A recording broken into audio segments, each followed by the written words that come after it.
kick it? Can I kick it? Yes, you can. Can I kick it? It does seem that we work the best way, small, face-to-face, egalitarian communities, and you see them pop up all over, right? You see, look at the United States, and you see the Amish. The guy who came up with Dunbar, who came up with 150, 200, he did it by surveying the Amish, the military, and hunter-gatherer societies. So it's this interesting mix that, groups of 200 and under work best together. And in the army, within a unit, you are brothers. Though it's a terrible, hierarchical situation. But yeah, I think we definitely have an innate pull. I think our spirit rebels against hierarchicalism, and I think we've become extremely plastic. We've become extremely determined, destroyed by our culture into, just passive so-called consumers, though, everything must consume to survive, into people not really concerned with the actual everydays of existence and the things that matter in their lives. Yeah, it's interesting because John Gebser, for instance, he describes our contemporary consciousness to being something like just like that, very fragmented, very disconnected, because I guess you could say it's sort of this three-dimensional mentality where we're just an object in perspectival space, and we've lost our sense of interdependence with the flow of time and the flow of our actions and how they're connected to other things. So everything is just endlessly fragmenting, so to speak. But I think that's definitely coming back around, though, because stuff like the internet, even though there's endless fragmentation, there seems to be now this momentum towards endless connectivity. Just rewiring everything out of all of that fragmented bits. But I guess this is an interesting point to bring up.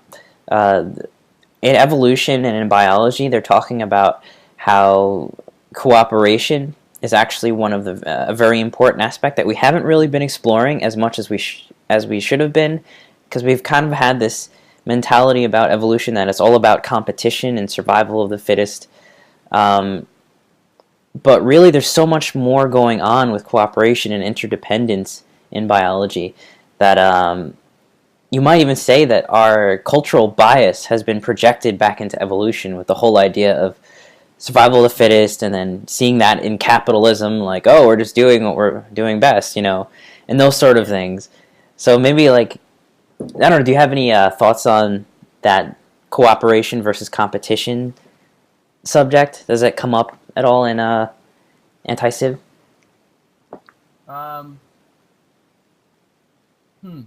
Well, the idea is essentially that humans can, innately cooperate. I think there's a great article, or essay rather, called Pre-Conquest Consciousness in Tribal Epistemologies. And the essay is by Richard Sorensen. And he talks about two different culture areas in New Guinea, one which is agricultural and one which is more hunter-gatherer horticultural. And he talks about their different perceptions of reality, the different perceptions of time, of space, of personhood, all these different things. And he talks about their perception, the hunter-gatherer horticulturalist, as being lineal, and the agriculturalist as being superlineal. So they have abstractions of time, abstractions of space. Space is in a very modern way.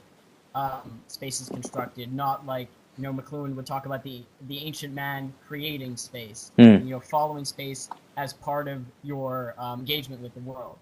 He talks about how this consciousness is what enables people to spontaneously be individually at one, as he said. And he says, this doesn't make sense in English because the words bump up against each other.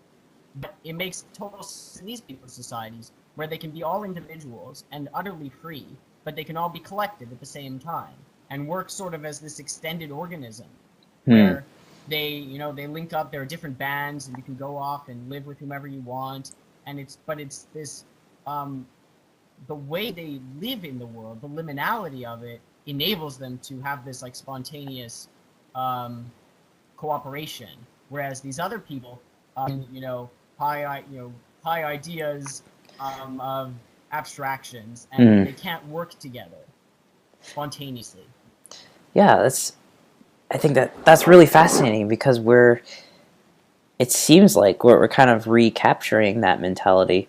It's one thing that I've noticed, like on Twitter and on other kind of collaborative websites. There's this sense that we're creating a space now where we can be, as individual as we would like, but now we have this extra extension of ourselves that we collaborate with, this kind of interdependent, more like an organism where our collective efforts can create all these crazy things, like building new websites and like, for instance, there's this group on Twitter that's putting together this thing called Junto, and it's called Ideas Worth Talking About, and it's kind of like this. And it's like a website where you can video chat with people, and it's connected with Twitter and connected to all these other things. And I watched this thing kind of start off as just one person's idea, and then like 5 or 6 other people kind of got involved and liked it. Somebody set up the website, and then all of a sudden they have this little community growing just out of a couple of ideas and this shared, this little ability to kind of come together and create something out of nothing, I guess, which is really interesting. I don't know if this power has really existed. I guess you could say we always had this ability, right? Except now it's all the blocks and maybe the inhibitors are being removed, technologically speaking. So this brings me to one more question. What is, I guess, our relationship with technology? And I guess, what was the kind of technology, what made these hunter-gatherer societies and more egalitarian societies so successful that maybe we can learn from today, and maybe apply more today?